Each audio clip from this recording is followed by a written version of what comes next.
పరిశుద్ధ మార్కు సువార్త 1వ అధ్యాయం.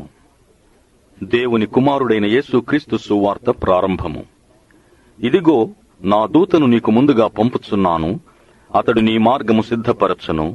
ప్రభువు మార్గము సిద్ధపరచుడి, ఆయన త్రోవలు సరళము చేయుడని అరణ్యములో కేక వేయుచున్న ఒకని శబ్దము అని ప్రవక్త అయిన యెషయా చేత వ్రాయబడినట్టు, బాప్తిస్మమిచ్చు యోహాను అరణ్యములో ఉండి పాపక్షమాపణ నిమిత్తము మారుమనస్సు విషయమైన బాప్తిస్మము ప్రకటించుచూ వచ్చెను. అంతటా యూదయా దేశస్థులందరూ, యెరూషలేము వారందరూ బయలుదేరి అతని యొద్దకు వచ్చి తమ పాపములను ఒప్పుకొనుచు యోర్దాను నదిలో అతని చేత బాప్తిస్మము పొందుచూ ఉండిరి. యోహాను ఒంటె రోమముల వస్త్రమును మొల చుట్టూ తోలిదట్టియు ధరించుకునివాడు, అడవి తేనెను మిడతలను తినువాడు, మరియు అతడు నాకంటే శక్తిమంతుడొకడు నా వెనక వచ్చుచున్నాడు. నేను వంగి ఆయన చెప్పుల వారును విప్పుటకు పాత్రుడను కాను.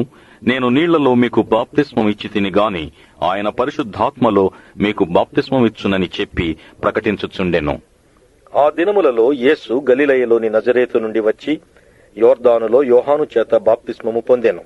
వెంటనే ఆయన నీళ్లలో నుండి ఒడ్డునకు వచ్చుచుండగా ఆకాశము చీల్చబడుటయు పరిశుద్ధాత్మ పావురము వలె తన మీదికి దిగివచ్చుటయు చూచెను.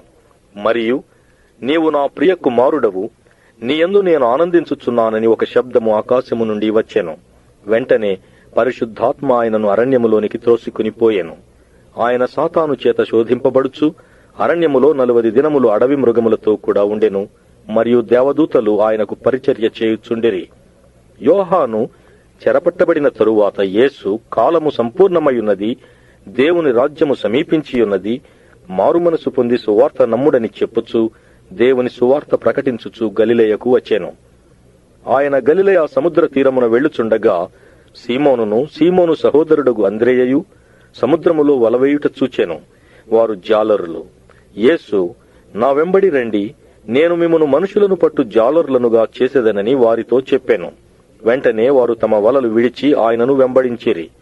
ఆయన ఇంకా కొంత దూరము వెళ్లి జబదయి కుమారుడగు యాకోబును అతని సహోదరుడగు యోహానును చూచెను.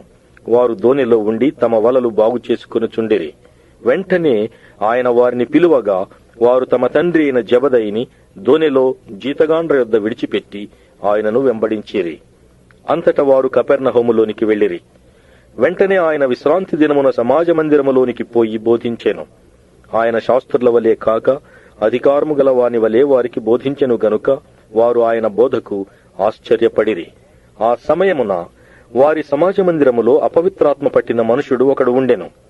వాడు, నజరేయుడవగు యేసు, మాతో నీకేమి? మమ్ము నశింపచేయుటకు వచ్చితివా? నీవెవడవో నాకు తెలియను. నీవు దేవుని పరిశుద్ధుడవు అని కేకలు వేసెను. అందుకు యేసు, ఊరకుండుము, వానిని విడిచిపొమ్మని దానిని గద్దింపగా ఆ అపవిత్రాత్మ వానిని విలవిలలాడించి పెద్ద కేక వేసి వాని విడిచిపోయెను. అందరూ విస్మయముంది, ఇదేమిటో, ఇది క్రొత్త బోధగా ఉన్నదే, ఈయన అధికారముతో అపవిత్రాత్మలకును ఆజ్ఞాపింపగా అవి ఆయనకు లోబడుచున్నవని ఒకనితో ఒకడు చెప్పుకొనిరి. వెంటనే ఆయనను గూర్చిన సమాచారము త్వరలో గలిలయ ప్రాంతములయందంతటా వ్యాపించెను. వెంటనే వారు సమాజ మందిరములో నుండి వెళ్లి యాకోబుతోనూ యోహానుతోనూ సీమోను అంద్రేయను వారి ఇంట ప్రవేశించిరి. సీమోను అత్త జ్వరముతో పడియుండగా వెంటనే వారు ఆమెను గూర్చి ఆయనతో చెప్పిరి. ఆయన ఆమె దగ్గరకు వచ్చి చెయ్యి పట్టి ఆమెను లేవనెత్తెను. అంతట జ్వరము ఆమెను వదలెను గనుక ఆమె వారికి ఉపచారము చేయసాగాను. సాయంకాలము ప్రొద్దుగుంకినప్పుడు జనులు సకల రోగులను, దయ్యములు పట్టిన వారిని ఆయన యొద్దకు తీసుకుని వచ్చిరి. పట్టణమంతయు ఆ ఇంటి వాకిట కూడియుండెను. ఆయన నానావిధ రోగముల చేత పీడింపబడిన అనేకులను స్వస్థపరచి అనేకమైన దయ్యములను వెళ్లగొట్టెను. అవి తన్ను ఎరిగియుండినందున ఆయన ఆ దయ్యములను మాటలాడనీయలేదు. ఆయన పెందలెక్కడనే లేచి ఇంకను చాలా చీకటి ఉండగానే బయలుదేరి అరణ్య ప్రదేశమునకు వెళ్లి అక్కడ ప్రార్థన చేయుచుండెను. సీమోనును అతనితో కూడా ఉన్నవారును ఆయనను వెదకుచూ వెళ్లి ఆయనను కనుగొని, అందరూ నిన్ను వెదకుచున్నారని ఆయనతో చెప్పగా ఆయన, ఇతర సమీప గ్రామములలోనూ నేను ప్రకటించున్నట్లు వెళ్ళుదము రండి, ఇందు నిమిత్తమే గదా నేను బయలుదేరి వచ్చి తినని వారితో చెప్పాను.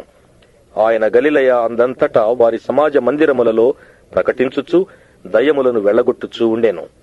ఒక కుష్ఠరోగి ఆయన యొద్దకు వచ్చి ఆయన ఎదుట మోకాళ్ళూని, నీకిష్టమైతే నన్ను శుద్ధునిగా చేయగలవని ఆయనతో చెప్పి ఆయనను వేడుకొనగా ఆయన కనికరపడి చెయ్యి చాపి వానిని ముట్టి, నాకిష్టమే, నీవు శుద్ధుడవు కమ్మని వానితో చెప్పాను. వెంటనే కుష్ఠరోగము వానిని విడిచెను గనుక వాడు శుద్ధుడాయెను.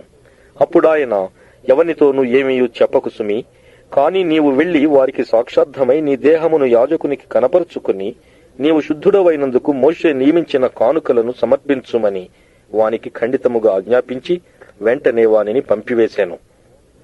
అయితే వాడు వెళ్లి దానిని గూర్చి విస్తారముగా ప్రకటించుటకును ఆ సంగతి ప్రచురము చేయుటకును ఆరంభించెను గనుక ఆయన ఇక పట్టణములో బహిరంగముగా ప్రవేశింపలేక వెలుపల అరణ్య ప్రదేశములలో ఉండెను. నలుదిక్కుల నుండి జనులు ఆయన యొద్దకు వచ్చుచుండిరి. 2వ అధ్యాయం. కొన్ని దినములైన పిమ్మట ఆయన మరలా కపెర్నహూములోనికి వచ్చాను.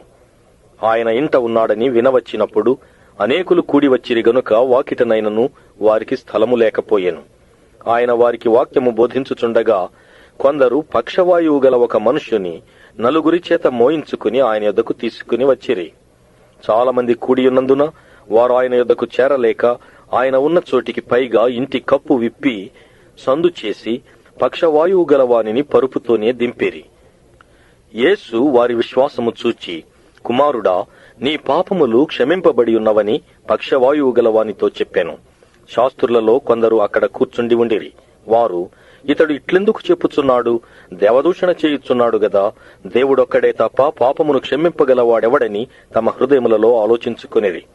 వారు తమలో తాము ఈలాగున ఆలోచించుకునుట యేసు వెంటనే తన ఆత్మలో తెలుసుకుని, మీరిలాంటి సంగతులు మీ హృదయములలో ఎందుకు ఆలోచించుకునుచున్నారు? ఈ పక్షవాయువు గల వానితో, నీ పాపములు క్షమింపబడి ఉన్నవని చెప్పుట సులభమా? నీవు లేచి నీ పరుపెత్తుకుని నడువుమని చెప్పుట సులభమా? అయితే పాపములు క్షమించుటకు భూమి మీద మనుష్య కుమారునికి అధికారము కలదని మీరు తెలుసుకొనవలెనని వారితో చెప్పి, పక్షవాయువు గల వానిని చూచి, నీవు లేచి నీ పరుపెత్తుకుని ఇంటికి పొమ్మని నీతో చెప్పుచున్నాను అనెను. తత్క్షణమే వాడు లేచి పరుపెత్తుకుని వారందరి ఎదుట నడిచిపోయెను గనుక వారందరూ విభ్రాంతి నొంది, మనము ఇలాంటి కార్యములను ఎన్నడూనూ చూడలేదని చెప్పుకొనొచ్చు దేవుని మహిమపరచిరి. ఆయన సముద్ర తీరమున మరలా నడిచిపోవచ్చుండెను. జనులందరూ ఆయన యుద్ధకు రాగా ఆయన వారికి బోధించెను. ఆయన మార్గమున వెళ్ళుచు సుంకపు మెట్టునొద్ద కూర్చున్న అల్ఫయి కుమారుడగు లేవిని చూచి, నన్ను వెంబడించుమని అతనితో చెప్పగా అతడు లేచి ఆయనను వెంబడించెను.